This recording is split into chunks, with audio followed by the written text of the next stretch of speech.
Metal Gear Solid Delta. It just came out, and I decided to pick it up physically. There's some performance issues with it, but at this point, it's one of those classic, iconic games, so I had to see what the remake was exactly here. And yes, I got it on the PS5.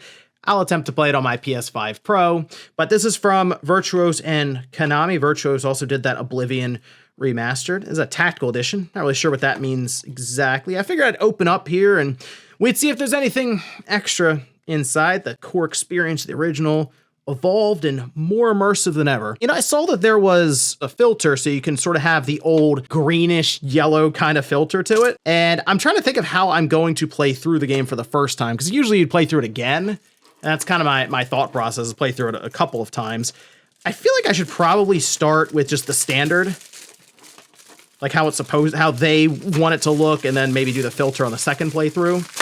Kick it open here. Okay, so White Tuxedo and Sneaking DLC pack. And then we have the disc here. That looks actually pretty good. I like the disc art.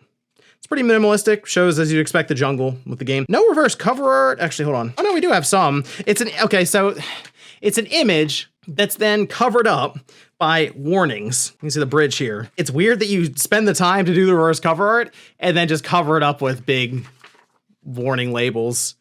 I like the idea of getting a reverse cover art where you can then flip it around. What would have been really cool, and I know this is also on the Xbox, maybe they're like, we're not necessarily gonna do that. If you had the Metal Gear Solid PS2 style cover art on the other side, so you could flip it around. It doesn't even have to say PS2 necessarily, but kind of have that that sort of art style to it, that kind of setup for the box art. No manual, nothing like that. Standard box art. And then apparently this tactical sneak suit DLC with a tuxedo. Anyway, I guess I'll go ahead and start installing it now, since it says it needs 85 gigabytes minimum, and you know there's a day one patch, so we'll see how much the Pro Enhanced tag lives up to its name.